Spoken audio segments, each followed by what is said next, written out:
اعوذ باللہ من الشیطان الرجیم بسم اللہ الرحمن الرحیم وذروا ظاہر الاثم وباطنہ قد افلح من زکاہ رب اشرح لی صدری ویسر لی امری واحلل عقدۃ من لسانی یفقہوا قولی۔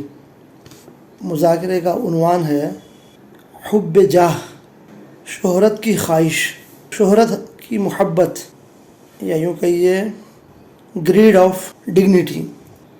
اللہ سبحانہ تعالیٰ کا فرمان ہے تلک الدار الآخرۃ نجعلها للذین لا یریدون علوا فی الارض ولا فسادا والعاقبۃ للمتقین۔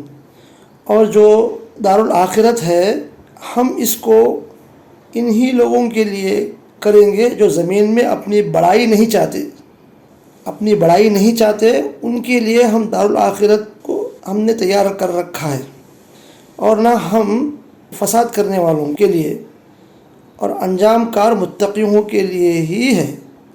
حب الجاہ ایک ایسا مرض ہے، عام طور پر اس کی بھی جڑیں دنیا کی محبت سے جڑی ہیں۔ آدمی اپنے آپ کو مشہور ہونا چاہتا، لوگ مجھے پہچانیں، لوگ مجھے جانیں، میری شہرت ہو، میری واہوائی ہو۔ اللہ سبحانہ وتعالیٰ کا فرمان دیکھیں کتنا کھلا ہے، مگر ہم غور نہیں کرتے اس پر۔ تلک الدار الآخرۃ نجعلها للذین لا یریدون علوا فی الارض ولا فسادا۔ آخرت کا گھر ہم انہی لوگوں کے لیے کریں گے جو زمین میں اپنی بڑائی نہیں چاہتے اور نہ فساد مچاتے ہیں۔ اگر کوئی جاہ کی خواہش رکھتا ہو، شہرت کی، اور وہ مفسد بھی ہو، فسادی بھی ہو، تو اب آخرت میں اس کا انجام اللہ بچائے ہم کو۔ آپ صلی اللہ علیہ وسلم کا فرمان ہے ماذبانی جائعانی ارسلہ فی الغنم فافسد من حرص المرء علی المال والشرف لدینہ۔ دو بھوکے بھیڑیے بکریوں کے گلے میں یا ہرڈ میں چھوڑ دیے جائیں، اس ریوڑ کو، اس ہرڈ کو اتنا تباہ نہیں کرتے جتنا آدمی کی حرص مال پر اور شہرت حاصل کرنے پر اس کے دین کو تباہ کر دیتی ہے۔ اللہ ہم کو بچائے۔ یہ بیماری عام طور پر دینداروں میں بھی پائی جاتی۔ آدمی اپنے علم کے ذریعے شہرت چاہتا۔ آج کل تو یہ سوشل میڈیا اس بربادی کے لیے بہت ہی مفید بن چکا ہے، اللہ بچائے ہم کو۔ اصل یہ جاہ جو چاہت ہے، اس کی حقیقت کو غور کریں ہم، جبکہ تعجب ہوتا کہ اس کا تعلق لوگوں کے دلوں سے ہے۔ اب ظاہر سی بات ہے، ہماری شہرت، ہم کو لوگ چاہے، ہمیں پہچانے اور ہماری واہوائی کرے، وہ تو ہمارے ہاتھ میں تو نہیں ہے، لوگوں کے دلوں کے اندر کی بات ہے۔ اور ہم یہی چاہتے ہیں کہ لوگوں کے دلوں کو مسخر کر لیں، ان کے دلوں پر ہم جو ہے قبضہ کر لیں، اور لوگ ہماری تعظیم کریں۔ یہی جاہ کہلاتا ہے۔ حب جاہ ایسا مرض ہے، اس کا پتہ چلنا مشکل ہے۔ جب کوئی واقعہ پیش آئے اور اندر محسوس ہو تب پتہ چلتا ہے، مگر اگر ہم غور کریں کہ بھئی واقعے میں مجھے جو ہے نا کوئی تعریف کر رہا ہے، کوئی میرا ذکر کر رہا ہے، پتہ چل رہا ہے کہ لوگ میری واہوائی کر رہے ہیں، یوں سمجھیے کہ دنیاوی نگاہوں سے اچھا لگا ہمیں، سمجھے کہ حب جاہ ہمارے قلب میں پنپ رہا ہے۔ یہ حب جاہ کا جو مرض ہے، یہ محض ایک وہمی کمال ہے۔ ہمارا وہم ہے کہ لوگ ہم کو چاہ رہے ہیں، پسند کر رہے ہیں، دوسروں کے خیال کے ساتھ قائم ہے، کیونکہ جاہ، شہرت دوسروں کی نظر میں معزز ہونے کا نام ہے، جس کا مدار دوسروں کے خیال پر ہے۔ وہ جب چاہے بدل دے تو ساری جاہ، ڈگنیٹی خاک میں مل جاتی ہے۔ مگر طالب جاہ خوش ہے کہ لوگ مجھے اچھا کہتے ہیں، جیسے چوہا خوش ہوتا ہے کہ بنیے کی دکان میں، کسی گروسری میں غلہ آیا، کئی تھیلے مال اترا، اور چوہا جی میں کہہ رہا ہے جی ہاں ذرا منہ تو ڈالو، بہت مال آیا ہے وہاں پر۔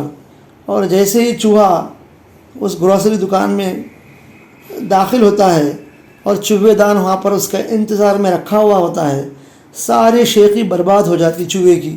اسی طرح لوگ اگر دل سے نکال دے نفرت کرنے لگے اور لوگ ذلیل کر دے تو تھوڑے دنوں میں جو ہے اپنی جہاں خاک میں مل جاتی.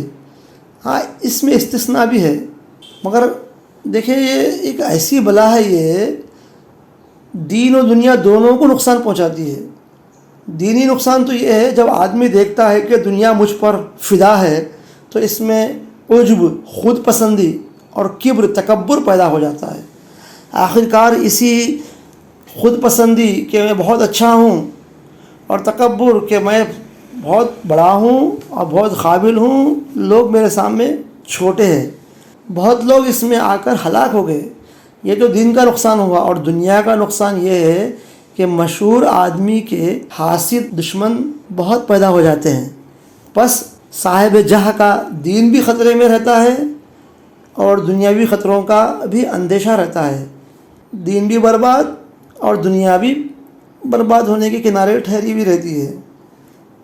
ہاں جب اللہ تعالیٰ کی طرف سے بغیر طلب کے شہرت حاصل ہو وہ نعمت ہے، کیونکہ مال کی طرح انسان جہاں کا بھی بقدر ضرورت محتاج ہے.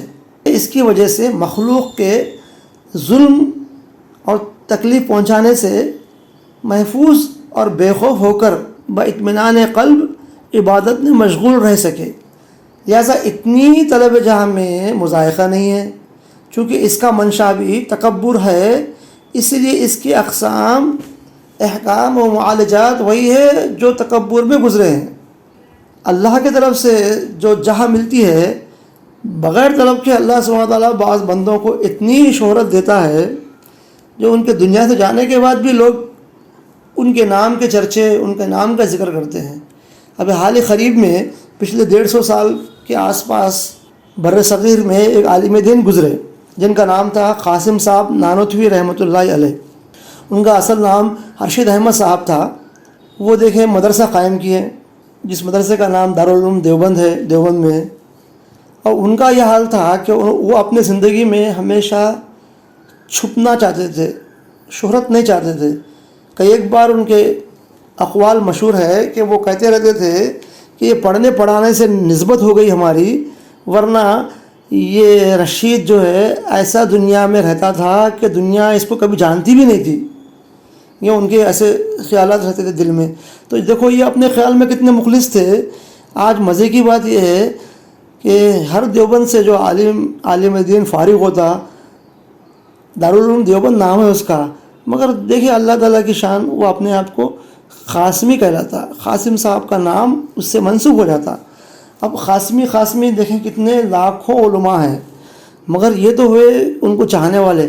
ان کی جماعت سے ان کے مقطع فکر کے مخالفین بھی، کہ کسی وجہ سے لوگ اس مدرسے میں شریک ہو جاتے، اس میں پڑھتے، مگر اختلاف رائے کی بنا پر دوسرے مقطع فکر سے جڑ جاتے. مگر وہ کیا ہوتا پتہ نہیں، اپنے آپ کو اپنا قاسمی نام نہیں نکالتے. ایک جماعت ہے اس زمانے میں تقلید کی مخالفت کی بنیاد پر بنی جماعت، ان کی کئی علماء ہیں، ماضی میں بھی گزرے ہیں، اب حال میں بھی موجود ہے، اپنے نام کے ساتھ بھی قاسمی رکھتے، کوئی کچھ بھی وجہ ہو. مگر دیکھیں اب ان کی جہاں شہرت کیسی اللہ تعالیٰ کرا رہا، جو اپنے نام کو چھپانا چاہتا تھا مگر نام اللہ سبحانہ تعالیٰ ان کا قائم رکھا ہے. ایسا ہی ہے، اب جو شہرت کی خواہش رکھتا اس کا نام گمنام، وہ بدنام ہو جاتا، مگر جو گمنام رہنا چاہتا اللہ تعالیٰ اس کے نام کو روشن کرتا. یہ اللہ کی شان ہے. یہ شہرت کی جو مذمتیں اور وارد ہیں ان کو ذہن میں حاضر کریں، بلکہ زبان سے بھی ان کا تکرار کرے. آدمی اپنے نفس کو خطاب کرتے ہوئے اپنے عیب کو یاد کرے اور کہے کہ اگر یہ میرے گناہ، یہ میرے عیب کی اطلاع، انفارمیشن ان لوگوں کو پہنچ جاتی تو کتنا میں ذلیل و حقیر سمجھا جاتا ہے ان کی نظروں میں. یہ محاسبہ ہی ہے. دیکھیں آپ، یہ مراقبہ ہی کرے تو سمجھ میں آتا. نشست برخاست ہماری زندگی بس صبح سے شام ہو رہی ہے، بس ہم اپنے دن بھر کے اعمال کا جائزہ نہیں لیتے. پتہ نہیں چلتا کہ دن بھر ہم سے کیا کیا بیماریاں ہو رہی ہیں. تو حب جاہ بھی ایک بہت بڑی بیماری ہے. اس کا طریقہ علاج یہ ہے، یوں سوچے کہ جو لوگ میری تعظیم و اطاعت کر رہے ہیں، نہ یہ رہیں گے نہ میں رہوں گا، پھر ایسی فانی چیز جو ختم ہونے والی ہے، پر خوش ہونا نادانی ہے۔